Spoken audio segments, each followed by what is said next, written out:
والسؤال هنا: لماذا حرصت الرياض على المهرة بالذات دون غيرها من محافظات الجنوب؟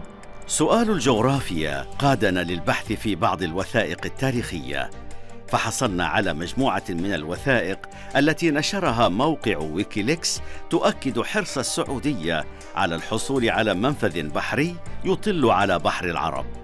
ففي هذه الوثيقة الصادرة من الديوان الملكي تحت مسمى الأوامر السامية، والتي صنفت بدرجة سرية للغاية، والموجهة من الملك السعودي حينها عبد الله بن عبد العزيز آل سعود إلى مختلف الجهات السيادية في البلد، تبدأ الوثيقة بالتأكيد على أهمية استمرار اتصال المملكة البحري بالعالم، ثم تستدرك بالقول إن وضعها الجغرافي وإطلالتها البحرية تقتصر على الخليج العربي والبحر الأحمر، وتضيف أن هذا الأمر لا يتيح لها الاتصال المباشر بالبحار المفتوحة إلا عبر مضائق مائية من السهل إغلاقها، مما يجعل الحاجة ماسة لإيجاد منفذ بحري للمملكة على بحر مفتوح مثل بحر العرب، الذي يمكن الوصول إليه عن طريق سلطنة عمان أو اليمن.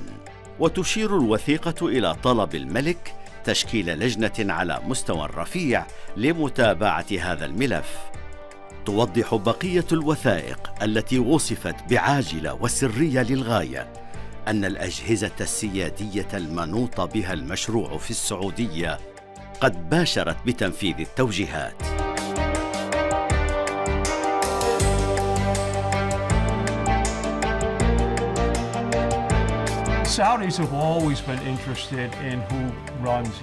اهتم السعوديون دائما بمن يحكم اليمن في إطار بحثهم عن مسارات بديلة ينقلون بها منتجاتهم النفطية خارج مضيق هرمز، تحسبا من إغلاقه لأي سبب من الأسباب.